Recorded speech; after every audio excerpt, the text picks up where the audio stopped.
When you think of magic and magicians, who do you think of first? Houdini. Harry Houdini, of course. Houdini. Magic and magicians. What's his No. What comes to mind? Is that Houdini? So that would work. Yeah, Houdini. Or somebody in a trunk, chained up under the water. No handcuffs could hold him. No challenge was too big. All audiences loved him. Houdini never failed to amaze his audiences with his superhuman stunts. His shows were always painted with his outgoing personality. He always challenged his audiences to find something he couldn't escape from. They never could, and they never figured out how he did it. Even today, Harry Houdini is still recognized as the greatest magician of all time.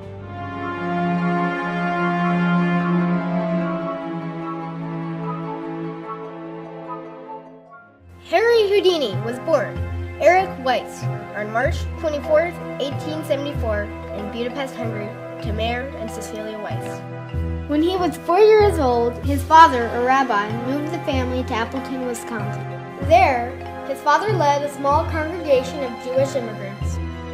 After 4 years, his father was dismissed by the congregation. The congregation apparently didn't like him. Partly, it seems, because he used a lot of German in his speech. In 1888, his family moved to the Lower East Side of Manhattan. At a very young age, Harry dropped out of school to help earn money for his family. Eric Weiss went out in his messenger boy outfit, and he made a sign for the hat. Christmas is coming, turkeys are fat, please put a dime in the messenger boy's hat. And he came back with a lot of money. And he hid it all over his clothes, and he said to his mother, "Shake me."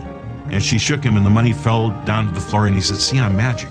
Harry was inspired by the many traveling circuses that came through town. No matter how incredible it was or how impossible it seemed, he knew that if they could do it, he could do it. When Harry was about 15 years old, he worked as a cutter in a necktie factory.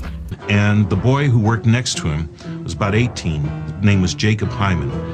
And Eric Weiss said to Jacob Hyman, "I'm reading this book by a magician named Robert Houdini." Eric thought that the name Robert Houdin was pronounced Robert Houdin.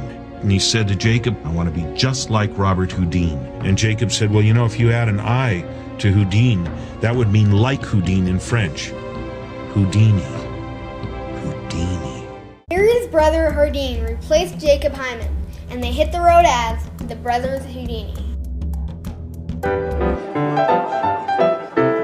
There were entertainment venues on virtually every block in the city.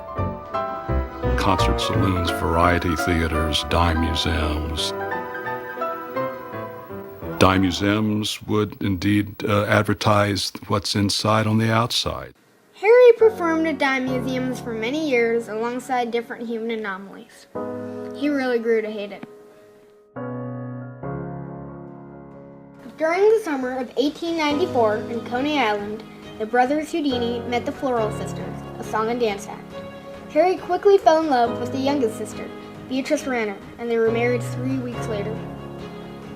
Shortly after their wedding, Bess replaced Houdini in Harry's act. Bess was a natural-born magician's assistant. She was very petite. She was only about 5 feet tall and very lithe. 5 feet tall, thin, very gammon-like, is wonderful for climbing in and out of boxes. They closed the act with Harry having his hands tied and then being tied in a sack, and then the sack is locked in a box. And they pull a cabinet around it, and in the count of 1, 2, 3, they change places. So now Harry is out of the box, and the box is all tied up and locked, and they untie the box, and they unlock the box, and they open it up, and there's the bag, and the bag is still tied, and they untie the bag. And Ta-da! There stood Bess. Although the audiences loved metamorphosis, Harry achieved little success. After watching a spiritual magic show, Harry was inspired to use handcuffs in his act.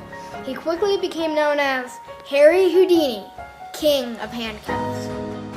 He was thinking of getting out of magic, but he went to fulfill a contract that he had in Minneapolis. While he was performing in some kind of beer garden there, a very famous agent named Martin Beck, one of the leading vaudeville managers, walked in and happened to see one of Houdini's handcuff escape. Martin Beck believed Houdini's escape act could be an act all on its own. He telegrammed Harry, offering him an opening act in vaudeville. This opportunity would catapult Harry into stardom. For the next 14 months, Harry performed his new escape act and quickly became one of the most well-known and highest-paid vaudeville performers in America. At the height of his popularity, Martin Beck booked Harry in England, Europe, and Asia. For years, Harry's fame continued to grow across Europe. Shortly before he moved back to America, London's biggest newspaper challenged him to escape from the mirror handcuffs, which were supposedly escape-proof. One of the times that Houdini came out of the ghost house, he asked to have his dress coat taken off. He was sweating profusely. The manager of the escape said no. He was afraid that that would show Houdini really how the cuffs could be opened. Houdini then pulled a pure Houdini stunt. He struggled to get into a side pocket of his coat, terrifically difficult. Removed a penknife, opened this with his teeth, and he hacked the coat away from his body and threw it on the floor, and everyone cheered, and he held the handcuffs triumphantly in the air and went back into the cabinet.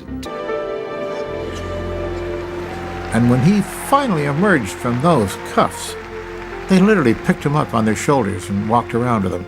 They were so excited, the audience just went berserk. After you evolve in a foreign country and you're welcomed back into your adopted America, you know, that's can be nothing better than conquering something that was unconquerable for yourself. For many more years, Houdini performed with great success in the United States. Milk can escapes, suspended straitjacket escapes, overboard box escapes, and his most famous, the Chinese water torture cell. Houdini always invited the public to devise contraptions to hold him, but they never could. These include everything from riveted boilers to the belly of a whale. These dangerous escapes thrilled audiences because of the possibility of failure and death. In 1909, Harry became fascinated with flying. Later that year, Harry set out to tour Australia. He brought along his plane and a full-time mechanic, who was determined to become the first person to fly over the continent. On March 18, 1910, Harry recorded the first aerial flight in Australia. The first time he performed the vanishing elephant trick, it was part of a magic show to raise money for families of American soldiers killed in World War I. Harry postponed his performances to teach American soldiers how to escape from German handcuffs. I think Houdini appealed to the working class. They considered themselves in chains, chained to the drudgery of their work, for low pay and poor conditions, and to see Houdini actually escape, seeming from impossible things, they thought that maybe it gave them a glimmer of hope that maybe they could do the same. During his career, Harry wrote numerous books and made several Hollywood movies. The Society of American Magicians is the oldest fraternity of magicians in America. As one of its earliest members, Harry was dedicated to forming the strongest society of unified magicians. He was elected president in 1917, and he remained president until his untimely death on Halloween night, 1926. Houdini's legend continued to grow following his death, and the name Houdini would soon become synonymous with magic, just as the name Roosevelt is to American politics. Harry Houdini has been remembered and honored in many ways.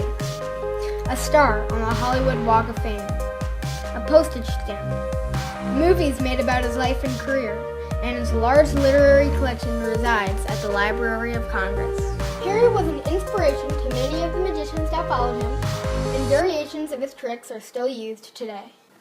There is a Houdini museum, websites dedicated to him, the artifacts sought after by collectors. And every year on the anniversary of his death, Houdini enthusiasts gather to conduct the official Houdini seance in an attempt to contact Harry. Please, come through tonight. Prove it can be done. This is your one chance to pull the greatest stunt of all time.